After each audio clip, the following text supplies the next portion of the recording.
ట్రూ9 న్యూస్కి స్వాగతం. మా ఊర్లో 1వ తరగతి నుండి 5వ తరగతి వరకు స్కూల్ కొనసాగించాలి. Parents meeting. Chairman, vice chairman తల్లిదండ్రులకు తెలియజేయకుండా మీటింగ్ నిర్వహించాలంటున్న విద్యాశాఖ అధికారులు. కడప జిల్లా అట్లూరు మండలం ఎస్ వెంకటాపురంలోని చెన్నేపల్లి ఎంపీపీ స్కూల్ వద్ద గ్రామస్తులు నిరసన కార్యక్రమం. నేడు రాష్ట్ర వ్యాప్తంగా జరుగునున్న పేరెంట్స్ మీటింగ్ చెన్నేపల్లి మండల పరిషత్ ప్రాథమిక పాఠశాలలో అడ్డుకున్న గ్రామస్తులు 3వ తరగతి నుండి 5వ తరగతి వరకు చెన్నేపల్లిలోనే కొనసాగించాలి. ఎస్ వెంకటాపురం పాఠశాలలోకి విలీనం చేయవద్దు.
సార్ చెప్పినాక ఎవరు చెప్తారు మళ్ళీ నిన్న సాయంత్రం మీకు చెప్పినా సార్ అవుట్ ఆఫ్ అంటే సర్లేదు. ఇప్పుడు మీరు ఆయన లేదు సార్, ఆయన మీకు పెద్దలే సార్ చెప్పిండు. ఏమన్నారు మాకు సార్ పంపించారా? సరే సార్, సరే ఓకే అడిగినాం, మేము అడిగినాం కాదనిలే అడిగినాం చెప్పడానికి చేశారు. మీరు అడుగుతా కోరిక వరకు ఒప్పుకుంటాం, 10 వరకు సార్ ఇప్పుడు ఇన్నే కదా సార్ ఇన్ని రోజులు మళ్ళీ దాంతోనే సమస్య వస్తుందా? కాదమ్మా, ఏది సమస్య వస్తుంది? సార్ ఇక్కడ ఉండే వాళ్ళ సమస్య వస్తుందా? చదువు చెప్పేది వాళ్ళ సమస్య వస్తుందా? లేకపోతే వీళ్ళందరూ చెప్పలేదన్న సమస్య వస్తుందా? నాకైతే అర్థం కాలే మీరు మాట్లాడేది. నాకు అర్థం కాలేక నేను మిమ్మల్ని అడుగుతున్నా. లేదు లేదు అట్లా అన్నది మీరు. లోకేష్ సార్, నారా లోకేష్ చంద్రబాబు నాయుడు గారికి మా నమస్కారాలు. కలెక్టర్ సార్కి మాకు 1-2 తరగతులు ఇక్కడ రాష్ట్ర వ్యాప్తంగా మీటింగ్ జరుగుతుంది, మెగా పీటీ అని. మాకు 1-2 తరగతులు పిల్లల తల్లిదండ్రులకు ఏం ఇన్ఫామ్ చేయకోకుండా మీటింగ్ అయితే మా స్కూల్లో పెట్టలేదు. గతంలో 3-4-5 తరగతులు ఇక్కడ లేవు, ఎక్స్-వెంకటాపురం తరలించారు.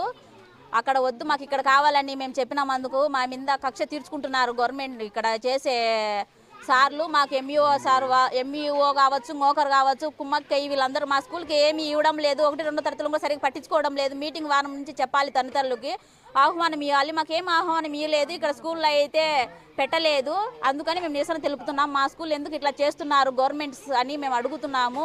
3-4-5 తరగతులు కూడా గతంలో కూడా మేము కలెక్టర్ గారి నిరసన తెలిపాము, కానీ మాకేం రెస్పాన్స్ లేదు.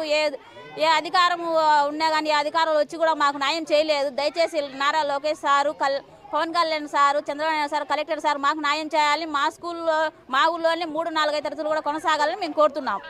సార్ అందరూ మాకు దయచేసి మా స్కూల్ మాకు ఇవ్వాలి సార్. మేము ఉదయం 6 గంటలకు పనికి పోతాం సార్, సాయంత్రం 7-8 అవుతుంది సార్. మా పిల్లలు మా ఊర్లో ఉంటే బాగుంటుంది సార్. మాకు స్కూల్ వదులుతానే మా ఇంట్లోకి వస్తారు పిల్లలు, కాబట్టి మా స్కూల్ మాకు కావాలా. మాకు అక్కడ వద్దు సార్, అక్కడ వసతి లేదు. ఇక్కడ బాగా వసతి ఉంది సార్. ఒకసారి వచ్చి మీ సార్లు వాళ్ళని ఎవరినైనా ఎంక్వైరీ చేయించుకొని వచ్చి స్కూల్ మొత్తం చూసుకొని పొమ్మని చెప్పండి సార్ మాకు. కాబట్టి మా స్కూల్ మాకే కావాలని మేము అడుగుతున్నాం సార్. మా పిల్లలు చాలామంది ఉండరు సార్ ఇక్కడ. దయచేసి మా స్కూల్ మాకు కావాలి. 35 మంది దాకా ఉండరు సార్ మాకు. మా చిన్న పిల్లలు ఆడ వంక అడ్డం ఉంది సార్, ఆ వంకలో పోయి పడితే మాకు ఎవరు పిల్లల కోసం మేము బతుకుతున్నాం సార్ కూల్ చేసుకొని. కాబట్టి వాళ్ళకు ఏదో ఒకటి దయచేసి ఈ స్కూల్ నిలబెట్టేటట్టు మాకు చేయండి సార్.